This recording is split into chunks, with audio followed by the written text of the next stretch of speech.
મુલાકાત સૌથી પહેલા પ્રીતિ ઘેટિયા સાથે થઈ હતી. એના થ્રુ મુકેશ સોલંકી મારી સાથે સંપર્કમાં આવ્યા.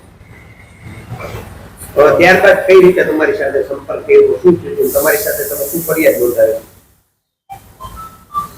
મેં ફરિયાદ નોંધાવેલી છે. મારા ઉપર મેન્ટલ ટોર્ચર થયું છે અને ફિઝિકલ અબ્યુઝ થયું છે, એની ફરિયાદ નોંધાવેલી છે. આખો સંપર્ક તમારે એની સાથે તો આખી શું ઘટના યુનિવર્સિટી પોલીસ સ્ટેશનમાં નોંધાવી છે. એમાં કઈ પ્રકારની મુલાકાત તમારા ફ્રેન્ડના કરે જતા કેવી?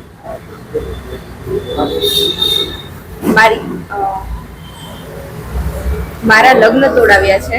જ્યારે 23 તારીખે જાન આવી ગઈ હતી તે દિવસે સૌથી પહેલા પ્રીતિ ઘેટિયા અને મુકેશ સોલંકી પાર્ટી પ્લોટે પહોંચ્યા અને ધમકી આપી અને પેલા મને મળવા આવ્યા. મને મળીને બહાર નીકળ્યા. પછી એને વરરાજાની ગાડીની અંદર જઈ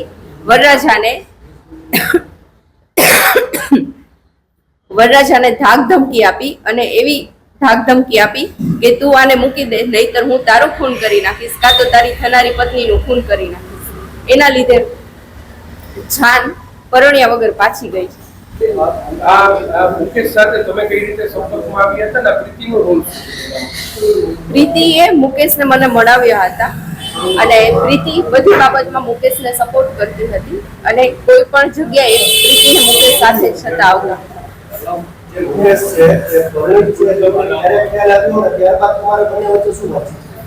મુકેશ પરિણીત છે એ મને ખ્યાલ 2-3 મહિના પછી ખબર પડી અને ત્યાર પછી એવી વાત થઈ હતી કે આપણે રિલેશનશિપમાં છીએ અને હું આગળ જતા તને સ્વીકારી લઈશ. ધમકી આપતો ક્યાં આધારે ધમકી? મારા ફોટોઝ ને વિડીયોઝ વાયરલ કરી દેશે અને હું સમાજમાં કોઈ મને પરણશે નહીં એવી મને ધમકી આપે. હા, મને અમારા બે વચ્ચે ઝઘડા થતા અને એ મને મારતો. ચાર્જિંગના વાયરથી, હાથમાં પહેરવાના કડાથી, બેલ્ટથી, એવી અલગ અલગ વસ્તુઓથી મને મારવામાં આવતી. ઈ મને પહેલી વાર જ મળ્યા હતા ત્યારે મને કીધું હતું કે બંને ગવર્મેન્ટ ટીચર છે પ્રાઇમરી.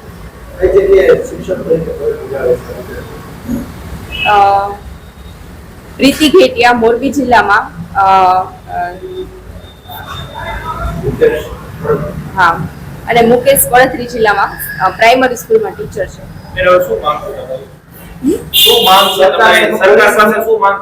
સરકાર પાસે મારી એવી માંગ છે કે આવા શિક્ષકોને શિક્ષણ તંત્રમાંથી દૂર રાખો અને કોઈ પણ જે દીકરીઓ મારી જેમ હેરાન થઈ હોય તો એ આગળ આવે અને ફરિયાદ નોંધાવે અને મુકેશ સોલંકી અને પ્રીતિ ઘેટિયાના વિરુદ્ધમાં સખ્તથી સખ્ત પગલાં લેવામાં આવે.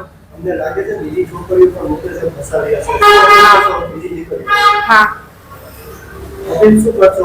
બીજી દીકરીઓને હું એવી અપીલ કરીશ કે તમે આવા કોઈ ઝંઝાળમાં ફસાશો નહીં અને તમે તમારા પરિવારને અને પોલીસ સ્ટેશને ફરિયાદ કરો. તમારો સાથ આપશે તમારો પરિવાર અને પોલીસ પણ તમારી મદદ કરશે.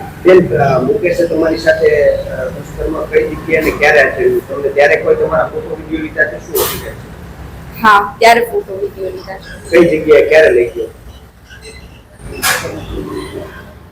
તમે પ્રીતિબેનના ઘરે મુલાકાત થતી કેવી? હા, પ્રીતિના ફ્લેટ ઉપર જ મુલાકાત. બેન, કઈ રૂપિયા તમારી પાસેથી પડાયો એવી વાત છે? શું હકીકત? કટકે 5 લાખ જેવા મારી પાસેથી 5 થી 5.5 લાખ જેવા મારી પાસેથી પૈસા માંગવામાં આવ્યા છે. શું